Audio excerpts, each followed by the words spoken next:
जिनकी ज़रूरत है वही आए। तो थैंक यू सो मच आप जितने भी मीडिया कर्मी हैं, और दिल से धन्यवाद आप सबको कि आप लोग हमारे कोई भी चीज़ को आप इतना हाइप देते हो, हमें प्यार करते हो, भोजपुरी से आप सबका लगाव है, उसके लिए आप खुद के लिए एक ताली बजाइए। क्या बात है, जोरदार तालियां हो सर। कार्तिक सरकार भोजपुरी सारे का हम भोजपुरी का पहला मूवी है भोजपुरी का। हिंदी में तो इन्होंने पूरा डंका बजा कर रखा है आज की रात। क्या बात है। तो कहीं ना कहीं हम सबके लिए गर्व की बात है कि इतनी बड़ी बड़ी कंपनियां हमारे लिए और भोजपुरी भाषा के लिए काम कर रही है। तो अब इसलिए हमें लगता है कि इनके लिए एक जोरदार ताली बजनी चाहिए कि हमारे भाषा के लिए इनका योगदान जो है वो सर्वोपरि है। और मैं चाहूँगा कि ऐसे बहुत बड़ी बड़ी जो भी कंपनियां हैं अपने भाषा के लिए, हमारे भाषा के लिए है।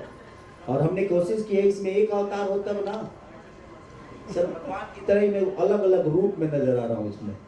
तो जहाँ भी जिस जरूरत है हमने कोशिश की है, और मैंने नहीं बल्कि हमारे सोच पराग पाटिल सर का था और हमारे राइटर का था, तो सबने बहुत मेहनत किया है। हमारा आवाज़ ज़्यादा है कि माइक खराब है तुम्हारा भाई? तो कहीं ना कहीं हमने कोशिश की है, चाहे हमारे लक्ष्मण हो, हमारी हीरोइन सीता हो या आकांक्षा पूरी हो, सबने अपना योगदान पूरा दिया है। हेलो हेलो, ठीक है, हिल रहा है इसमें हिल रहा है, ठीक है। तो बस प्रयास थी हमारी, और मैं पूरे सारेगामा हम भोजपुरी के जितने भी क्रू मेंबर हैं सबको दिल से धन्यवाद। चाहे हमारे विक्रम सर हो, कार्तिक सर हो, मनीष जी हो, संजय जी हो, सबने पूरी मेहनत की है। और 2 गानों के लिए कम से कम 4 महीना हम लोग को सेटअप करने में लगा। क्या बात है। और उसमें पराग पाटिल मारा गया तो होता है, बेहतर काम करने के लिए वक्त तो लगता है। एक गाना हमने बहुत पहले में गुनगुनाया था कि स्टेज पे हिंदी सॉन्ग है कि प्यार का पहला खत लिखने में वक्त तो लगता है। तो जिंदगी में कोई खूबसूरत चीज बनती है तो उसमें वक्त लगता है, और हम लोगों ने पूरी प्रयास की और कहीं नहीं छोड़ा, चाहे वो दिल्ली हो, यूपी हो या नेपाल हो या मुंबई हो, हर जगह जिसकी जहाँ जरूरत हुई वहाँ पे पराग पाटिल जी ने पैसा खर्चा किया, घर से लगाया। मेरा अभी तक बाकी है बट कलाकार नहीं, मैं नहीं बोल रहा हूँ, मेरा मैनेजर बोल रहा था। पैसे कौड़ी में मैं कहाँ रहता हूँ, मैं तो काम ही करता हूँ सर, मेरा पैसे में ज्यादा ध्यान नहीं रहता है। अगर बेहतर चीज होती है तो घर से भी लगा देता हूँ, वो अलग बात है, बाद में ले लेता हूँ और लगाने के बाद लेना पड़ेगा ना जी। तो कहीं ना कहीं और आप सबका सहयोग चाहिए बेहतर सिनेमा के लिए, क्योंकि भोजपुरी अधिकांश गानों पे ज़्यादा फोकस कर रही है, और गानों पे एल्बम की तरफ मैं भी बोल रहा हूँ कि क्या करें, कंपटीशन है तो जहाँ कंपटीशन है वहीं आदमी शुरू हो जाता है। क्या करें कि खुद को बचाना है, और कंपटीशन किससे होगा? मुझसे ही है, और बड़े भाई हैं उनसे है तो प्रॉब्लम ये है कि हम कोशिश करते हैं कि जहाँ हम रहें वहाँ वो रहें, जहाँ वो रहे तहाँ हम रहें। तो ये अच्छी बात है, कंपटीशन करना अच्छी बात है, क्योंकि इंसान एक दूसरे को हमेशा प्रयास करता है कि मैं कुछ बेहतर करूं, मैं कुछ बेहतर करूं। तो कंपटीशन बुरी चीज़ नहीं है। अगर आपके जीवन में कंपटीशन ना हो तो आपका काम करने का कोई मतलब ही नहीं बनता है। तो कहीं ना कहीं हम प्रयास हैं, और इसमें भोजपुरी का जितना भी योगदान हमारे तरफ से हो सकता है, भोजपुरिया ने हमें बनाया, अब हम भोजपुरी के लिए क्या कर सकते हैं, प्रयास है। हमने खुद के लिए जितना मेहनत करना था कर दिया है, पैसे भी हो गए, गाड़ी भी हो गई, सारी चीज़ें तो हो ही गया है। अब जीवन में कुछ चाहिए नहीं, अब चाहिए कि हमसे क्या हो सकता है अपने भाषा के लिए वो करें। और अपने भाषा के लिए इतनी बड़ी बड़ी कंपनियां आ रही है, तो हमें तो सिर्फ मेहनत ही करना है, आगे बढ़ाने का काम तो इन सबका है। क्योंकि कुछ भी आगे ज़्यादा ऊपर होता है तो पैसा लगता है ना, तो पैसा वाले लोग तो पहले ही से, कार्तिक भैया ऑलरेडी ऊर्जा में है कि अब 200-400 करोड़ लगाएंगे भोजपुरी में। तो इनका प्रयास रहा, और हम सब मेहनत करेंगे तो बेहतर चीज़ें होगी। और पराग पाटिल के साथ ये मेरी जितनी भी फिल्म हुई है करीब सबके सब सुपरहिट हैं, क्योंकि हम एक दूसरे से लड़ते भी बहुत ज़्यादा हैं। ये ना मेरे लिए डायरेक्टर का भी रहे और ना ही मैं इनके लिए एक डायरेक्टर रहा। हमेशा एक छोटे भाई बड़े भाई का रिश्ता और दोस्त का भी रिश्ता। हमारे साथ जितने भी हैं, कभी हम बॉयफ्रेंड गर्लफ्रेंड की तरह लड़ते भी हैं। ऐसे तो मेरी कोई गर्लफ्रेंड नहीं हुई, इसलिए अनुभव नहीं है मेरा। झूठ बोल रहा हूँ क्या? और वो भी मीडिया के सामने ना। कोई बात नहीं, कभी कभी झूठी चीजें भी सच हो जाती है। भगवान करे कि आप लोगों के अनुभव मेरे को फिर से कोई नया जिंदगी में ला दे। लेकिन अब नहीं, अब क्या, अब तो उम्र भी हो गई, 25 साल का हो गया, इसमें भी झूठा चल रहा है। कोई बात नहीं, आप सबका प्यार रहे तो हम कभी भी बूढ़े नहीं होंगे, क्योंकि आप सबका प्यार और आप सबकी ऊर्जा, क्योंकि आप लोगों इतने प्यार से हमें हमेशा हैंडल किए हो, चाहे जितने भी मीडिया ग्रुप है, सबने मुझे प्यार किया है। और मुझे लगता है कि सब लोग मेरे साथ आते हैं तो बड़ा हैप्पी रहते हैं। दिल खोल के खेसारी बतियाता भी है, बातें भी करता है, और मैं किसी चीज़ में हिचकिचाता नहीं, चाहे वो मेरा काम हो, चाहे वो मेरे रिश्ते हो, और चाहे मेरे अपने हो, और चाहे मेरे दुश्मन, मैं सबके लिए बराबर ही बोलता हूँ। तो कोशिश है, और मैं चाहता हूँ कि राजा राम, ये जो एक एक्टर की कहानी है, पर्टिकुलर राम की कहानी नहीं, ये एक एक्टर की कहानी है कि एक एक्टर को क्या फेस करना पड़ता है। और मैं अपने जीवन में इससे बड़ा रोल तो अब नहीं कर पाऊंगा। भगवान राम का रोल करना, अब इससे ऊपर कहाँ जाऊंगा, जिसने सृष्टि को बनाया और उसका किरदार खेसारी लाल यादव को मिला। ये बहुत कम ऐसे एक्टरों को ये सौभाग्य प्राप्त होता है, और ये मुझे हुआ। दिल से धन्यवाद अपने प्रोड्यूसर और डायरेक्टर अपने पराग पाटिल जी को, कि जिन्होंने मेरे अंदर राम देखा। ऐसे तो राम का गुण मेरे अंदर है नहीं, क्योंकि आधुनिक जीवन में मुझे हर चीज करना पड़ता है। राम ने अपने जीवन में हर चीज बर्दाश्त किया, त्याग किया। मैंने सिर्फ अपने कहीं ना कहीं उस भावनाओं को त्याग किया। गाली सुनी, झगड़े हुए, चीजें हुए, गरीबी देखी, और यहाँ तक पहुंचा। तो मैं भी वन में आया, और आज इस वन में कुछ बन के जा रहा हूँ, यही मेरे लिए सौभाग्य है। और इससे बड़ा उपलब्धि किसी एक गरीब के बेटे को नहीं हो सकती है।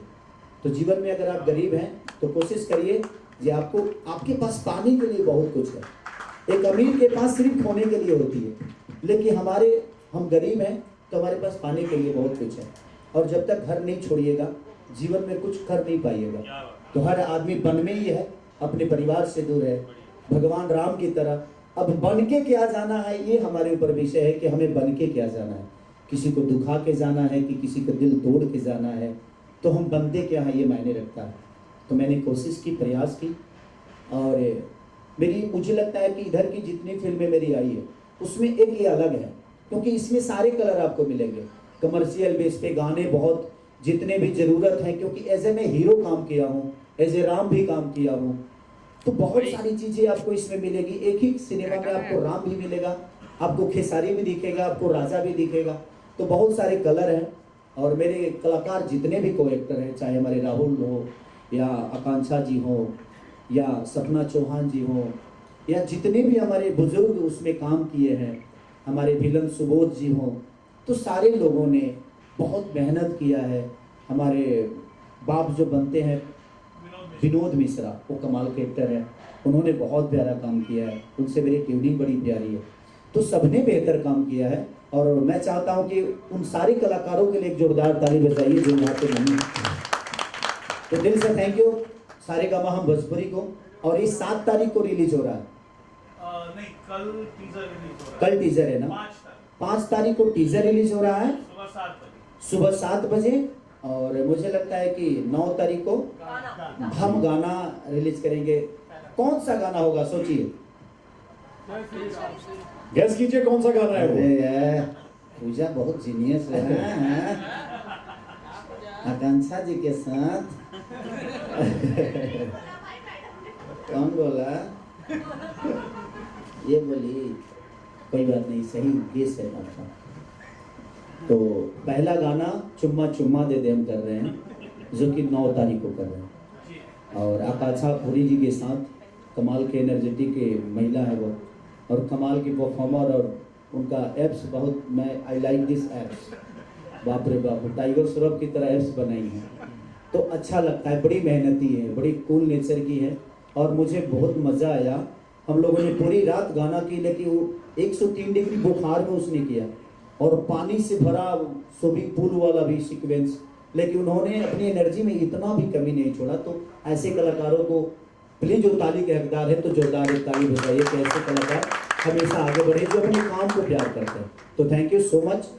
और जी बिल्कुल गाने की झलक दिखा दें। थोड़ा हल्ला होना चाहिए। अब फिर से मोबाइल बंद करना पड़ेगा। मैं चाहता हूँ सारे गमा की पूरी टीम को, चाहे हमारे विक्रम सर हो, कार्तिक सर हो, मनीष जी हो, संजय जी हो, चाहे एवरीथिंग जितने भी लोग हैं, सबने मुझे उस लायक समझा और इस गाने का हिस्सा बनाया। इससे बड़ा सौभाग्य कलाकार के लिए नहीं हो सकता, क्योंकि ये गाने जब आए तो इस सिनेमा, मुझे लगता है कि सिनेमा यहाँ था, इस दोनों गाने के आने के बाद सिनेमा यहाँ है। तो लोगों को प्यार के लिए दिल से थैंक यू। सबसे ज्यादा जीतू भाई खुश रहते हैं और रियान जी कोई नाराज रहते हैं। सबसे ज्यादा आनंद भाई है। ऐसे आप लोग को डिसीजन हमारा कैसा लगे बताइए, ऐसे ही आवाज में। और चुम्मा चुम्मा बहुत बढ़िया वो तो कुछ ज्यादा ही अच्छा लगा। ये देखिए जितने मीडिया वाले हैं सब भोजपुरी को वल्गैरिटी से बचाने वाले हैं। और चुम्मा चुम्मा का नाम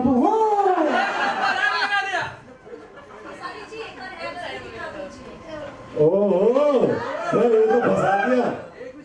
ना दीदी रहने दीजिए। एप्स दिखाएंगे अभी एक्चुअली है कि 7-8 महीने से बंद है ना मेरा इसका, जिम को बंद कर दिया हूँ। इधर केस उसमें फंस गया था ना, तो उसी की वजह से प्रेशर था थोड़ा सा, पहले से बॉडी भी लूज हुआ है मेरा। राजा राम में ठीक था मैं, उधर ऊर्जा मिल रहा था, लेकिन कोई बात नहीं। हमारी ज़िंदगी के हर वो मेरे शरीर पे जितनी भी चीज़ें हैं, मुझे लगता है आप सबका बहुत बड़ा योगदान है कि मैं अगर खड़ा भी हूँ तो आप सबके प्यार के बदौलत ही खड़ा हूँ और आपके आशीर्वाद के बदौलत ही खड़ा हूँ। तो बस हमारी प्रयास है कि राजा राम को आप अपनी ऊर्जा से कितना एक बेहतर सिनेमा को आप कितना प्रमोट कर सकते हैं, क्योंकि अब सिनेमा बहुत कम बन रही है, सीरियल ज़्यादा बन रहा है, तो उसमें हम लोग को थोड़ा सा प्रॉब्लम हो रहा है। बट मुझे लगता है कि आप लोग अगर चाहेंगे तो सिनेमा फिर से बेहतर होना शुरू हो जाएगा। तो आप भी प्रयास करिए, हम भी प्रयास करते हैं, ताकि अगर सिनेमा बचेगा तो ही हम बचेंगे। हम तभी तक कलाकार हैं जब तक हमारे पास आप सब हैं और सिनेमा है, नहीं तो हमारे ऐसे कलाकार तो रोज बेचारे घूम रहे हैं, कहाँ कोई पूछ रहा है। बट मैं यही कहूँगा कि आप सब भी प्रयास करिए कि फिर से सिनेमा का एक अलग पौधान हो और अलग ऊर्जा हो। टीवी वाले रिमोट वाले सिनेमा तो चलते रहेंगे, सीरियल तो चलता ही रहता है, बट मुझे लगता है कि वो भी कलाकार है, मैं उनको बुरा नहीं बोल रहा हूँ, हमारे ही कलाकार वो भी। लेकिन क्या करें, सिनेमा जब कम इधर बन रही है तो बेचारे अपने आप को घर चलाना भी है, अपने आप को बचाना भी है, अपने आप की चीज़ों को करना भी है, अपनी कला को भी दुनिया को दिखाना है। तो प्लेटफॉर्म सेम है बट थोड़ी सी चेंज है, तो कहीं ना कहीं चीज़ें हैं। तो आप कोशिश करिए कि सिनेमा जब बने तो उसके लिए आप ही अपना योगदान दीजिए। जिस तरह एक इतनी बड़ी कंपनी पहली बार राजा राम के साथ जुड़ी है, तो आज पहली बार शुरू हुआ है कि अब कारवां रुकेगा नहीं। जिस तरह कारवां इनका अपना एक ब्रांड है और कारवां में बहुत सारे गाने आते हैं, आप लोग उसको इस्तेमाल करिए। सब मीडिया बाइट शुरू कर देते हैं हम लोग। हाँ, देखिए एक तो मॉडर्न है, एक राम के किरदार में आपकी फिजिक बहुत अच्छी लग रही है। थोड़ा सा बताइए हमारी ऑडियंस को, आपने फिजिक पे कितनी मेहनत की है, क्या तैयारियां करनी पड़ी इस किरदार में? एक मैं ही तो हूँ जो फिजिक पे मेहनत करता हूँ। सॉरी, कंट्रोवर्सी नहीं है ये एक्चुअली। क्या करो, एक्चुअली है क्या ना कि मेरा मुंह है ठीक ठाक नहीं है का, कुछ भी बोल जाता हूँ। रीज़न ये है ना कि देखिए, हम एक्टर तभी बेहतर हैं कि अगर मुझे लोग प्यार करते हैं, और मुझे प्यार करते हैं तो क्यों करेंगे। अगर मैं भी एक आम इंसान की तरह ये चीज़ों को रखूँ, अपने बॉडी, अपने चाल को, अपने रहन सहन को, अपने हर चीज़ को, तो मैं अलग नहीं हूँ और मैं उनसे अलग नहीं हूँ। लेकिन मैं अलग करूँगा तो ही अपने आप को दुनिया भी अलग करेगी।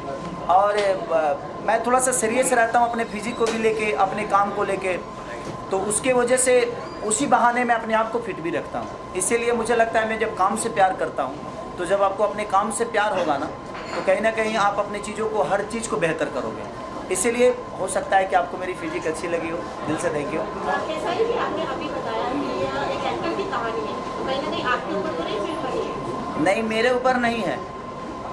एज ए एक्टर इसमें समझ लीजिए कि एक राम का एज ए एक्टर किरदार किया है आदमी, लेकिन वो राम है नहीं, बल्कि वो एक एक्टर है, राजा है, और दुनिया राम मान लेती है, और उसी मानने में उसको कितनी प्रॉब्लम होती है, ये जब आप सिनेमा देखेंगे तो पता चलेगा कि एक्टर की ज़िंदगी अगर आप उसको आस्था में लोग मान लिए तो फिर लोग समझते हैं कि ये राम है तो ये पान नहीं खाएगा, ये राम है तो ये इसको भाई वो नहीं खाना है, वो नहीं खाना है, ये नहीं कर सकता है, ये नहीं कर सकता।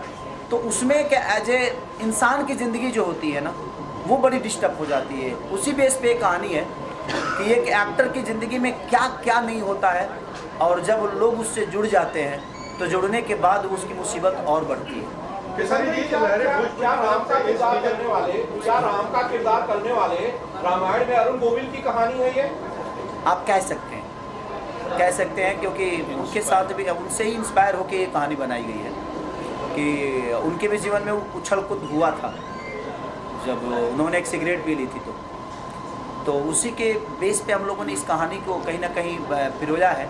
लेकिन एज ए एक्टर मैंने इसमें जो काम किया है, मेरी प्रयास है कि मैं उस राम की भूमिका में कोशिश बहुत किया हूँ, बट राम तो बन नहीं पाया और ना ही मैं बन पाऊँगा, और मुझे राम बनना भी नहीं है। मैं एक इंसान के रूप में चाहता हूँ अपने जीवन को चलाऊँ, और इंसान के रूप में ही राम के आचरण को अपने अंदर लेकर अपने जीवन को चलाऊँ, ये मैं हमेशा प्रयास करता हूँ।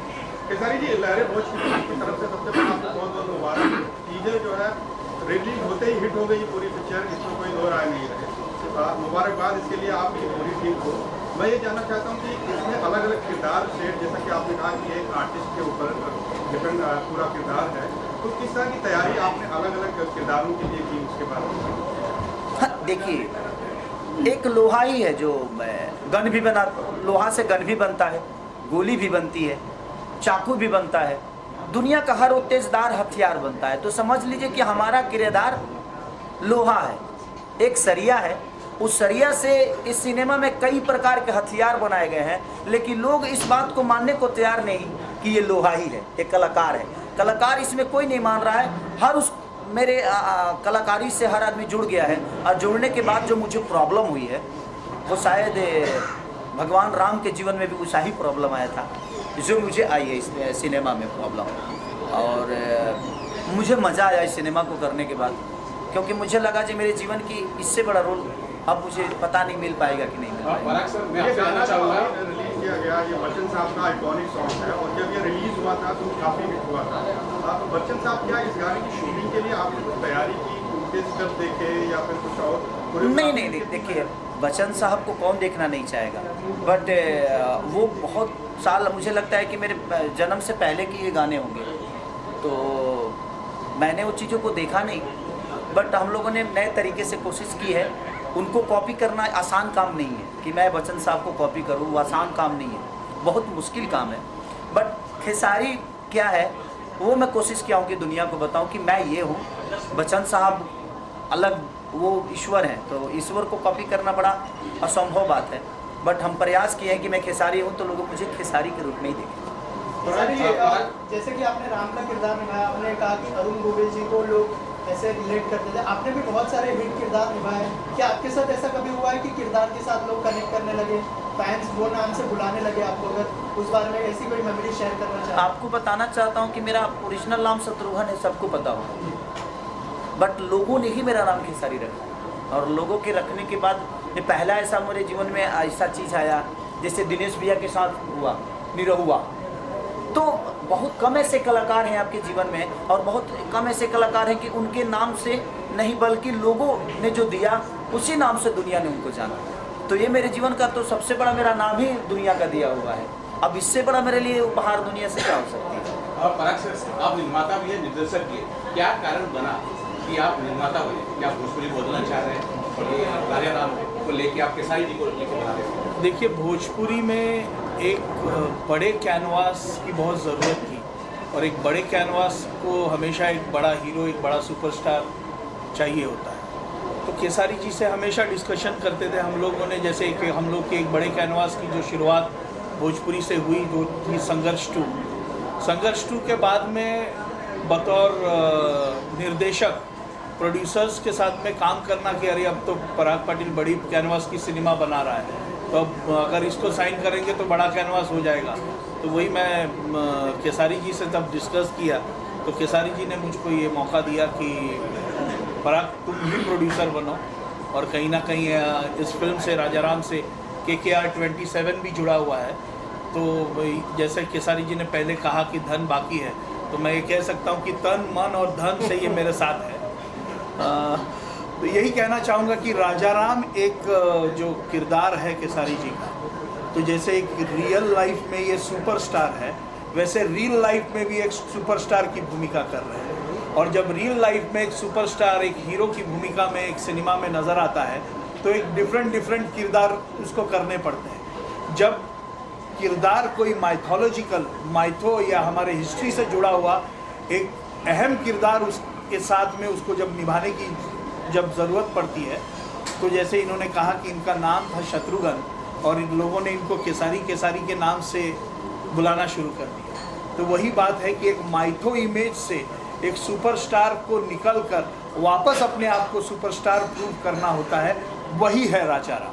सर आपसे और एक चीज़ जानना चाहूँगा, एज ए डायरेक्टर आपके ऊपर कोई प्रेशर था कि मतलब जो इमेज है राम की उसको सही तरह से लोगों के सामने लाई जाए, अगर उस बारे में कुछ शेयर करेगी, उस पर कितना ध्यान दिया है as a director? Sir as an director बिल्कुल, जहाँ प्रभु श्री राम जी की बात आती है तो हमारे हिंदुस्तान के हमारे सबके भगवान हैं वो, हम सबके भगवान हैं राम जी। तो राम जी को पोर्ट्रे करना एक सचमुच एक चैलेंज था। और केसारी जी आज हमारे सामने कोई राम है, पूरे हिंदुस्तान के सामने तो अरुण गोविल जी है। प्रभु श्री राम को किसी ने देखा तो नहीं है, लेकिन रामायण के ज़रिए घर घर में हर जगह पर हम लोग के नज़र में सामने कोई राम है तो अरुण गोविल जी। तो अरुण गोविल जी के रामायण को, रामानंद सागर के रामायण को केसारी जी ने और हमने प्रॉपर वे से स्टडी करके इसको बनाया कि इनके ऊपर प्रेशर इसी का था। प्रॉपर वे से तो गया आएगा कैसे? तो जब केसारी जी साथ में है तो प्रेशर थोड़ा कम हो जाता है, क्योंकि वो प्रेशर खेसारी का था। और जब केसारी जी के साथ में सारेगामा हम भोजपुरी जुड़ गया तो अपने आप में प्रेशर थोड़ा और कम हुआ। मैं धन्यवाद देना चाहूँगा कार्तिक सर का, मनीष सर का, संजय सर का, सारेगामा की सारे टीम का, जिन्होंने हम लोग को सपोर्ट करके राजा राम को इतना भव्य बनाया। तो इस कहानी का सबसे बड़ा सार बता रहा हूँ आपको जी, कि पूरी दुनिया ने खेसारी को राम मान लिया और खेसारी ये मानने को तैयार नहीं कि मैं राम नहीं। सर एक चीज बस बाकी- सीधा कि मैं मानने को तैयार ही नहीं, मैं अपने आप को कलाकार मान रहा हूँ और दुनिया मुझे राम बना के बैठी हुई है। राहुल आपको राम मान रहे। राहुल आपने एक विश की थी केसारी जी के साथ फिल्म करने की और आपकी विश पूरी हुई है, क्या आप बोलना चाहेंगे और कैसा अनुभव हुआ? बहुत अच्छा अनुभव रहा था मुझे जब मैंने इंटरव्यू दिया था कि केसारी भैया मुझे आपके साथ काम करना है, अगर आप इंटरव्यू देख रहे हैं तो मुझे नहीं पता था कि 1 महीने के अंदर में वो चीज़ मेरी पूरी हो जाएगी और मुझे लोग टेस्ट के लिए फ़ोन आ जाएगा। तो मैं बहुत लकी हूँ। एक न्यू कमर के लिए बहुत बड़ी बात होती है कि इतने बड़े कलाकार के साथ आप काम कर रहे हो और स्क्रीन अगर थोड़ा सा भी आप शेयर करते हो तो बहुत बड़ी बात है जिसका लगा। केसारी जी आपने राम जी का किरदार निभाया है, कुछ बदलाव आपने अपने जीवन में लाया है? जैसे कि हिंदी में बॉलीवुड में रामायण बन रही है, रणबीर कपूर जी ने नॉनवेज छोड़ दिया है, आपने राम जी का किरदार निभाया, आपने क्या बदलाव? सच पूछिए तो हम राम को ही नहीं बन पाएंगे। हम राम के विचारधारा को अपने अंदर लेके हमेशा रहे, क्योंकि मैं रामायण महाभारत को गाया भी हूँ। ये मुझे पता है कि सम्मान कैसे बड़ों का किया जाता है, आदर कैसे किया जाता है, एक माँ का सम्मान, एक पत्नी का सम्मान, कि राम से बढ़कर प्रेम किसी का हो ही नहीं सकता है। कि एक पत्नी के लिए वो रावण से लड़ जाते हैं, विदाउट सेना, विदाउट चीज़ें, निर्बल को बल दे दिए। राम अयोध्या के लिए कितने ज़रूरी थे ये मायने नहीं रखता है, बट सबरी के लिए बहुत ज़रूरी थे। अयोध्या के लिए वो कुछ नहीं थे, बट सबरी के लिए बहुत कुछ थे। तो आपकी अहमियत दुनिया के लिए हो, वो आपका सबसे बड़ा जीत है। और राम की तरह मैं क्या बोला कि राम की तरह जीना बहुत कष्टदायक है एक पारिवारिक ज़िंदगी में।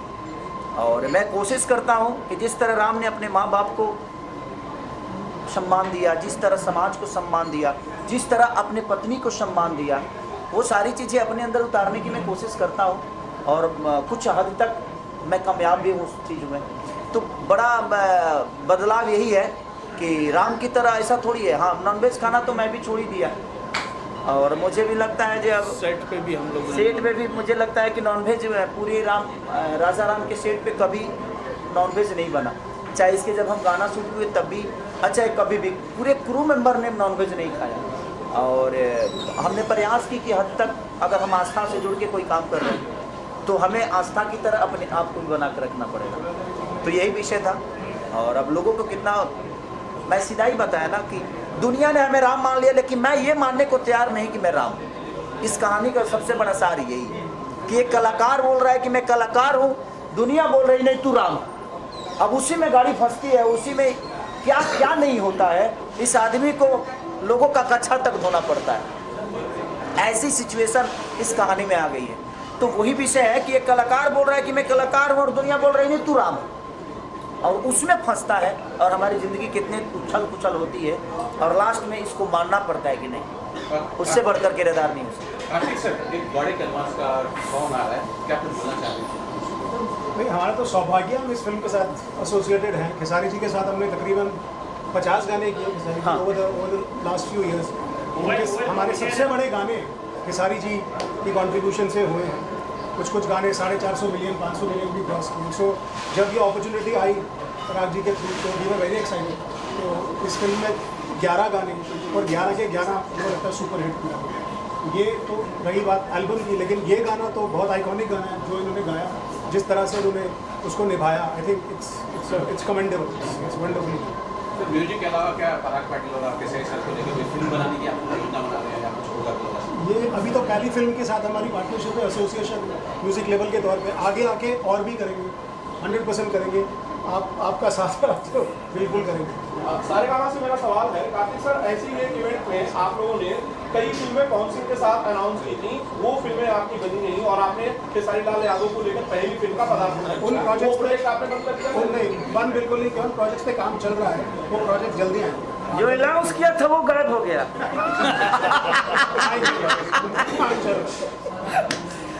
और हमारी गाने और फिल्में आप लोग एक्वायर कर रहे हैं खेसारी लाल यादव की या भोजपुरी से? कर रहे हैं, ये पहली करी है अभी, इसके बाद और प्रोसेस चलेगा और करेंगे। कृष्णा बेदर्जी जी, आप बताइए, बहुत सारे आपने म्यूजिक दिए हैं और हिट दिए हैं, इसके लिए कुछ बताइए। इसमें अभी जितने गाने हैं सारे गाने हिट हैं। और सारेगामा पे जो सबसे बड़ा गाना है आप सबके आशीर्वाद से मेरा ही गाना है, नथुनिया। 450 मिलियन पार। नहीं कि मुझे मारने आया था कि खुद को काटने आया था। नहीं, वो मोहब्बत है उसकी, उस बेचारे की मोहब्बत है। उसको लगा कि शायद हम चाकू को लेके आ जाएंगे तो भैया गले नहीं, मैं गले लगाऊंगा लेकिन चाकू मार लोगे तब थोड़ी लगाऊंगा, तुम हॉस्पिटल ले जाऊंगा पगला। तो वो उनका अपना प्यार था कि वो मिलना चाहते, मैं मिला उनसे, उनका कोई मुसीबत होगा, कोई प्रॉब्लम तो बाद में हम देख लेंगे उसको। आंचा के साथ गाना करके एक चीज़ बोला कि वो दूसरी खेसारी नजर आई मुझे, मेहनत के तौर पे, नेचर के तौर पे। एक उन्होंने बॉलीवुड में बहुत ज़्यादा काम किया है, बॉलीवुड कलाकारों के साथ उनका बहुत घनिष्ठा है और बहुत प्यार भी है। और मुझे लगता है कि उनका रहना खाना बैठना उठना हर चीज़ बड़ी रीच है। बट वो सेट पे गई तो कहीं से मुझे ये नहीं लगा कि वो एक बहुत रीचे नेचर के साथ आई हैं। उन्होंने जिस तरह हमें व्यवस्था में उसी व्यवस्था में रह के, और आकांक्षा ने जो काम किया काबिलियत तारीफ़ है और बहुत एनर्जेटिक है वो।